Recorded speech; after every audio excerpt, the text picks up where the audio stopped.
नमस्कार, स्वागत है आपका। मैं हूं आपके साथ सुमित झा।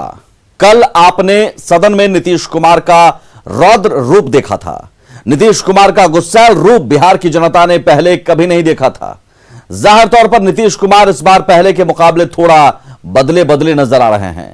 सत्ता संभालने के महज 12 दिनों में नीतीश ने साफ कर दिया है कि इस बार वो किसी भी मुद्दे पर समझौता करने की मूड में नहीं है, चाहे वो लॉ एंड ऑर्डर का मुद्दा हो या फिर विरोधियों को करारा जवाब देने का मामला हो। जेडीयू दफ्तर में लगे नए पोस्टर 2005 से 2010 के बीच के नीतीश काल को याद दिला रहे हैं। बात है तो आप जांच करवाइए और इसके खिलाफ कार्रवाई होगी। ये झूठ बोल रहा है। मैंने छोड़ दिया था, मेरे भाई समान दोस्त का बेटा है, इसलिए हम सुनते रहते हैं। शुक्रवार को सदन में नीतीश कुमार का ये तेवर पहले कभी किसी ने नहीं देखा था। बतौर मुख्यमंत्री 7वीं बार शपथ लेने वाले नीतीश इस बार विकास सहित तमाम मुद्दों पर पहले से ज्यादा सख्त नजर आ रहे थे, जिसकी झलक जेडीयू दफ्तर में साफ तौर पर देखी जा सकती है। पुराने पोस्टर को हटाकर दफ्तर में नए पोस्टर लगा दिए गए हैं, जो सीधा सीधा एक संकेत है। बड़े बड़े बैनर पोस्टर लगाए गए हैं और पुराने पोस्टर बदल दिए गए। इस वक्त आपको देखिए, न्याय के साथ विकास, कानून का राज, जो नीतीश कुमार बार बार बोलते हैं, तो इसे जेडीयू कार्यालय में बैनर पोस्टर के माध्यम से दिखाया गया है। और कई सारे पोस्टर जो पहले लगाए गए थे, तमाम पोस्टरों को बदल दिया गया है और नए नए पोस्टर लगाए गए हैं। और जिसमें जो बातें लिखी हुई हैं वो संकेत करता है कि नीतीश कुमार इस बार इन्हीं एजेंडों पर चलने वाले हैं। एक और पोस्टर देखिए, न्याय के साथ विकसित एवं खुशहाल बिहार, यही हमारा संकल्प। नीतीश कुमार का चेहरा और ये बातें लिखी हुई। नीतीश कुमार जो बार बार बोल रहे हैं कि हम न्याय के साथ विकास करते हैं और हमारा लक्ष्य है खुशहाल बिहार। सदन में विरोधियों पर बरसने वाले नीतीश कुमार का ये नया पोस्टर, जिसमें 7 घनघोर पापों की बात कही गई है। पोस्टर में आप देख सकते हैं कि महात्मा गांधी के सिद्धांतों का हवाला देकर नीतीश ने विरोधियों को कितना सख्त संदेश दिया है। 7 घनघोर पाप, ये है नीतीश कुमार का चेहरा और महात्मा गांधी के चेहरे के साथ जो पोस्टर बनाया हुआ, 7 घनघोर पाप। परिश्रम के बिना धन, विवेक के बिना सुख, मानवता के बिना विज्ञान, चरित्र के बिना ज्ञान, सिद्धांत के बिना ज्ञान, नैतिकता के बिना व्यापार और त्याग के बिना पूजा। महात्मा गांधी ने जो बातें कही थी उसे बैनर पोस्टर के माध्यम से दिखाया गया है। बाहर ही नहीं बल्कि जेडीयू दफ्तर के भीतर भी 7 निश्चय से जुड़े पोस्टर लगाए गए हैं। मतलब 7वीं बार बिहार की कमान संभालने वाले नीतीश अपने 7 निश्चय के संकल्प के साथ विरोधियों पर भी सख्त हैं। प्रकृति आवश्यकता की पूर्ति करती है परंतु लालच की नहीं है। बहुत बड़ी बात नीतीश कुमार ने इस पोस्टर के माध्यम से कहने की कोशिश की है, जेडीयू ने कहने की कोशिश की है। हम एक और तस्वीर आपको दिखाते हैं, सेवा ही धर्म है। एक और बड़ा पोस्टर आपको हम दिखाने की कोशिश कर रहे हैं, सेवा ही धर्म है। तो ये जेडीयू कार्यालय पूरी तरीके से बदला गया है। जो बैनर पोस्टर लगाए गए हैं, उस बैनर पोस्टर के माध्यम से नीतीश कुमार न सिर्फ बिहार की जनता को संदेश देने की कोशिश कर रहे हैं, बल्कि ये भी बताने की विरोधियों की कोशिश कर रहे हैं कि इस बार नीतीश कुमार काफी बदले से हैं। इधर कमान संभालने के 12वें दिन नीतीश कुमार ने लॉ एंड ऑर्डर को लेकर आला अधिकारियों के साथ बैठक की। इस बैठक में मुख्य सचिव दीपक कुमार, गृह विभाग के अपर सचिव आमिर सुबहानी, डीजीपी समेत तमाम बड़े अधिकारी शामिल हुए। इस बैठक में नीतीश कुमार ने अधिकारियों को हर हाल में लॉ एंड ऑर्डर को दुरुस्त रखने का निर्देश दिया। कानून व्यवस्था पर बैठक से पहले एक अणे मार्ग स्थित सीएम आवास पर जेडीयू कोर कमेटी की भी बैठक हुई, जिसमें नई सरकार के एजेंडे, लॉ एंड ऑर्डर समेत संगठन से जुड़े तमाम मुद्दों पर महामंथन हुआ। सरकार को यह कोशिश की जा रही है कि हमारा इंफ्रास्ट्रक्चर जो तैयार हुआ है उसको और भी मजबूत करना है और 7 निश्चय से टेक्नोलॉजी से लेकर के अधिक से अधिक रोजगार का सृजन हो, इन सब बातों पर चर्चा हुई। जाहिर है नीतीश कुमार समझ चुके हैं कि बिहार की जनता को उनसे काफी उम्मीदें हैं। बिहार की जनता 2005 से 2010 वाला सुशासन चाहती है। लिहाजा नीतीश कुमार ने एक साथ कई मोर्चों पर काम को अमली जामा पहनाना शुरू कर दिया है। न्यूज़ 18 के लिए पटना से आनंद अमृतराज की रिपोर्ट। वहीं शुक्रवार को सदन के भीतर, सदन के पटल से नेता प्रतिपक्ष ने एक नहीं बल्कि कई बयान देकर सदन की गरिमा गिरा दी। यहां तक कि तेजस्वी ने नीतीश के खिलाफ निजी हमला भी बोला, जिसके बाद अब जेडीयू ने तेजस्वी के खिलाफ मोर्चा खोल दिया है। आज पटना में जेडीयू के युवा कार्यकर्ताओं ने तेजस्वी का पुतला फूंककर तेजस्वी को नीतीश से माफी मांगने की मांग की।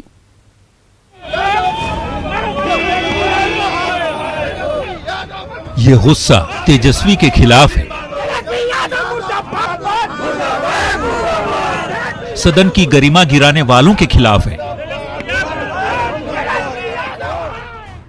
शुक्रवार को सदन में जिस तरह से तेजस्वी ने नीतीश कुमार के खिलाफ आपत्तिजनक टिप्पणी की, उसके बाद जेडीयू ने तेजस्वी के खिलाफ मोर्चा खोल दिया है। पटना के इनकम टैक्स चौराहे पर जेडीयू कार्यकर्ताओं ने तेजस्वी के खिलाफ प्रदर्शन किया और सार्वजनिक तौर पर नीतीश कुमार से तेजस्वी को माफी मांगने को कहा। नेता प्रतिपक्ष का जो रवैया है यह बहुत ही शर्मनाक है और आदरणीय नीतीश कुमार ने उन्हें उप मुख्यमंत्री बनाया। दरअसल शुक्रवार को बिहार विधानसभा के पहले सत्र के आखिरी दिन नेता प्रतिपक्ष तेजस्वी ने सत्ता पक्ष के लिए ऐसी टिप्पणी कर दी जो सदन की गरिमा को गिराने वाला था। तेजस्वी ने सत्ता पक्ष को चोर और बेईमान तक कह डाला था। अध्यक्ष महोदय, नेता प्रतिपक्ष आप बोल रहे हैं, आसन की ओर देख के बोल रहे हैं। अरे आप लोग देखिए, अरे वे लोग बेईमान है, चोर है, सब बेईमान है, सुन नहीं सकते, पोल खुल रहा है। तो तेजस्वी ने ये अमर्यादित बयान तब दिया था जब राज्यपाल के अभिभाषण पर चर्चा हो रही थी। नेता प्रतिपक्ष तेजस्वी ने नीतीश कुमार पर निजी हमले भी किए, जिसकी इजाजत संविधान कतई नहीं देता। इनके तो एक बेटे हैं, लेकिन लोग तो ये भी कह सकते कि भाई बेटी के दर्द से दूसरा संतान तो क्यों नहीं पैदा किया? क्या बेटे का डर था? तेजस्वी के खिलाफ जेडीयू का गुस्सा लाजिमी है, क्योंकि सदन के पटल पर तेजस्वी का गैर जिम्मेदाराना बयान लोकतंत्र के लिए शुभ शकुन नहीं माना जा सकता। न्यूज़ 18 के लिए पटना से रवि एस नारायण की रिपोर्ट। वहीं तेजस्वी यादव के बिगड़े बोल पर सियासत जारी है। एनडीए के नेताओं ने इसे राजनीति का गिरता स्तर कहा है। वहीं महागठबंधन के नेता बचाव की मुद्रा में हैं। जिस घटिया शब्द का प्रयोग तेजस्वी यादव जी ने किया वो कह भी नहीं सकते आपके चैनल पर, और मुझे लगता है कि ये सबसे बड़ी भूल। मैं पीड़ा में बोल रहा हूं कि जो कुछ भी हुआ दुर्भाग्यपूर्ण था, और भविष्य में चाहे पक्ष के लोग हों या विपक्ष के लोग हों, सबको अपने मर्यादा का ख्याल रखना चाहिए, संसदीय भाषा का उपयोग करना चाहिए, और राजनीति में अपने स्तर को गिराना नहीं चाहिए। अब यह क्या पॉलिटिकल एक दूसरे का जो निजी हमला नहीं, निजी हमला तो बिल्कुल ही ठीक नहीं है किसी पक्ष से भी। मैं इसको कंडेम करता हूं, 100% कंडेम करता हूं। ऐसी टिप्पणी से सार्वजनिक जीवन की जो शुचिता है वह प्रभावित होता है। तो आप व्यक्तिगत जीवन के लिए तो आपके लिए महत्वपूर्ण हो सकता है कि ईर्ष्या द्वेष की बुनियाद पर राजनीति का एजेंडा तय करते हैं, लेकिन बिहार की जनता माननीय नीतीश कुमार जी के गवर्नेंस, उनके सार्वजनिक जीवन, उनके जी शुचिता की राजनीति रही है, इसके लिए किसी के प्रमाण पत्र की जरूरत नहीं। नीतीश कुमार ने जिस ढंग से मैंने असेंबली में कल व्यवहार किया वो ज्यादा सदमे की बात है, इसलिए कि नीतीश कुमार मैंने भाषा के मामले में, मैंने अनुशासन के साथ बोलने के मामले में, संयम के मामले में वो जाने जाते हैं, और हमने आज तक मैंने लंबा साथ रहा है हम लोगों का, हमने कभी इस तरह से उनको बोलते हुए नहीं सुना है। अब जिस तरह से वो आरोप लगा रहे थे तेजस्वी पर, यह आरोप तो उन पर लगता है। ये अनफॉर्चुनेट है।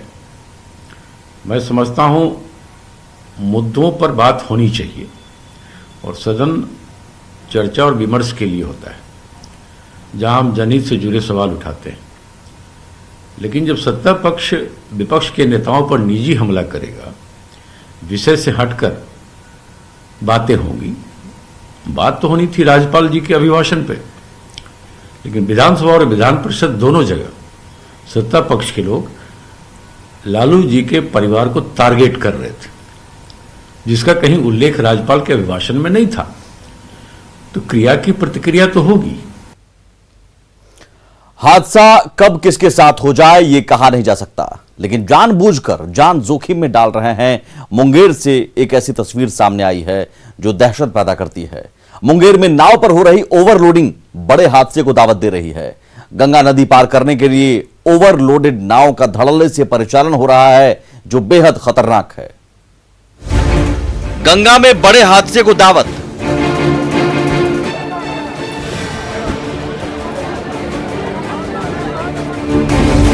फेरी सेवा में ओवरलोडिंग।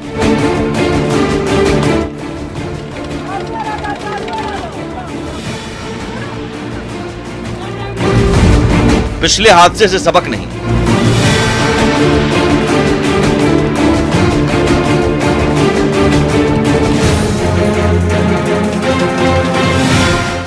ये तस्वीर मुंगेर की गंगा नदी की है।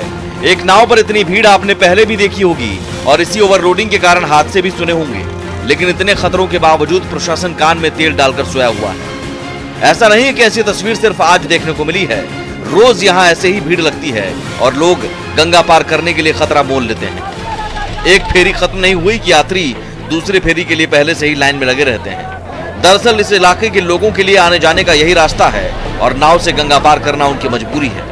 नाविक एक ही फेरे में ज्यादा पैसे कमाने के चक्कर में ओवरलोडिंग कर लेते हैं। अगर प्रशासन इस पर लगाम नहीं लगा पाया तो फिर बड़े हादसे हो सकते हैं। Bureau report, news 18। अब सवाल उठता है कि गंगा नदी में ओवरलोडेड नाव कैसे चल रही है और मुंगेर की पुलिस और प्रशासन कहां है? क्या तस्वीरें नजर नहीं आ रही है? ये सवाल है। गंगा नदी में ओवरलोडेड नाव कैसे चल रही है? सवाल इन तस्वीरों को क्या पुलिस और प्रशासन देख नहीं पा रही है? कहां है मुंगेर की पुलिस और प्रशासन? और बड़ा हादसा हो जाए तो फिर जिम्मेदारी किसकी होगी? कोरोना काल में चल रहा है, इतने लोग सवारी कैसे कर रहे हैं? कोई सोशल डिस्टेंसिंग भी नहीं, तो कोरोना काल में गाइडलाइंस की अनदेखी क्यों? कोरोना की दूसरी लहर से लोग बेखबर हैं क्या?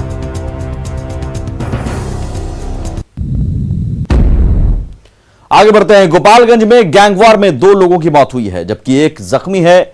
जेडीयू विधायक और बाहुबली पप्पू पांडे के 3 करीबी लोगों को गोली मारी गई, जिनमें से एक देवेंद्र पांडे की मौके पर ही मौत हो गई, जबकि दूसरे की बाद में मौत हो गई।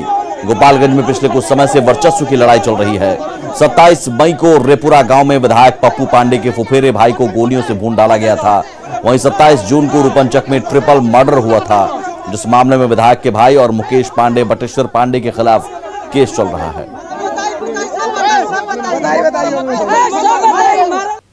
तो गोपालगंज में एक बार फिर से गैंगवार हुआ है और गोलियों की तड़तड़ाहट से गोपालगंज दहल गया।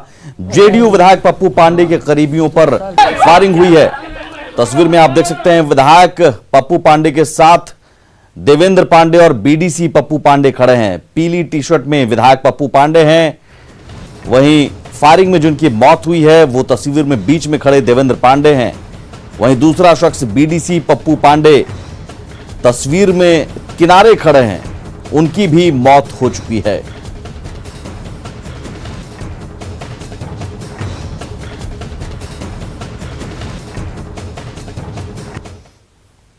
गोपालगंज में वर्चस्व में गैंगवार की अगर पिछले 13 सालों की बात करें तो कई ऐसी घटनाएं हुई हैं जिसमें पहले एक पक्ष ने दूसरे पक्ष के लोगों की हत्या की तो जवाब में फिर हत्या हुई और यह सिलसिला लगातार चलता रहा है। 2007-8 में दबंग ब्रजेश सिंह की हत्या हुई, विधायक पप्पू पांडे के करीबी आमोद तिवारी पर आरोप लगा। 2009-10 में फुलवरिया बीडीओ के चैम्बर में आमोद तिवारी की हत्या हुई, पप्पू पांडे के करीबी।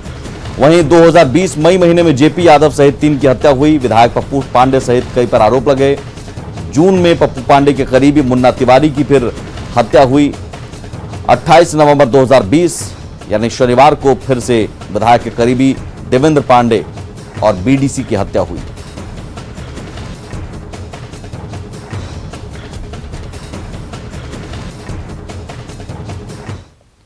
आगे बढ़ते हैं सियासी गलियारे से बड़ी खबर। उपेंद्र कुशवाहा ने बड़ा बयान दिया है। नीतीश कुमार के समर्थन में खुलकर आया है कुशवाहा। नीतीश के साथ मजबूती से खड़ा होने की बात कही और सियासत को संभावनाओं का खेल बताया है। उपेंद्र कुशवाहा ने नीतीश कुमार से नजदीकी के संकेत भी दिए हैं। वो उपेंद्र कुशवाहा जो कभी नीतीश कुमार के साथ रहे, फिर नीतीश कुमार का साथ छोड़कर अपनी पार्टी बनाई और फिर एनडीए में गए, एनडीए से निकलकर फिर महागठबंधन में आए और महागठबंधन में चुनाव भी लड़ा, लेकिन एक भी सीट हासिल नहीं हुई और अब उपेंद्र कुशवाहा फिर से नीतीश कुमार के नजदीक जाने के संकेत दे रहे हैं।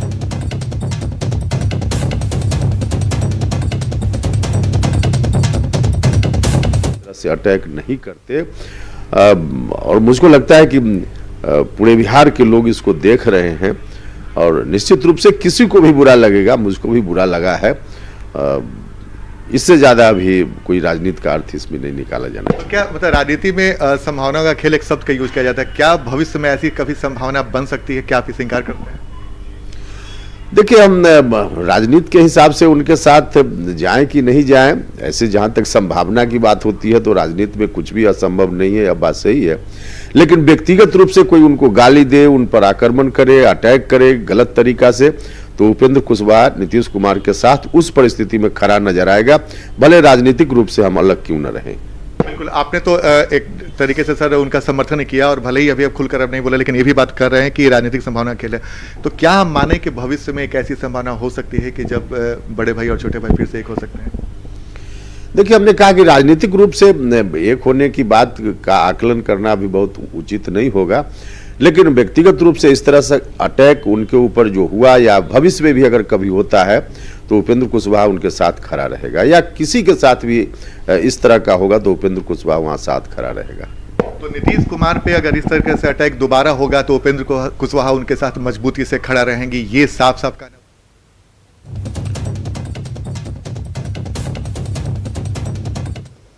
आगे बढ़ते हैं। गुंडे बदमाशों की आपस में तू मैं आपने बहुत देखी होगी। अब आपको हम दिखाते हैं जब दो पदाधिकारी भिड़ते हैं तो क्या होता है। अंडर में तो पति है, अंडर में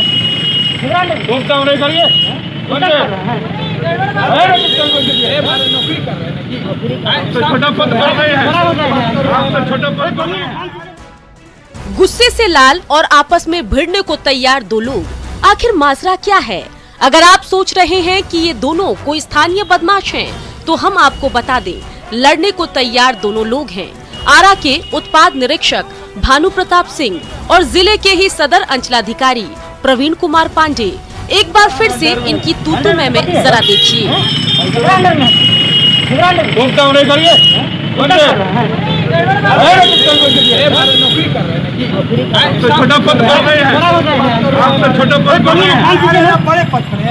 आप बोले काम के लेकर हैं,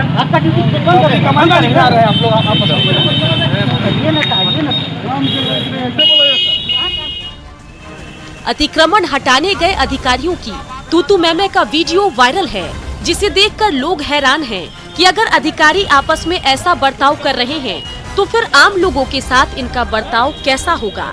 न्यूज़ 18 के लिए आरा से हिमांशु की रिपोर्ट।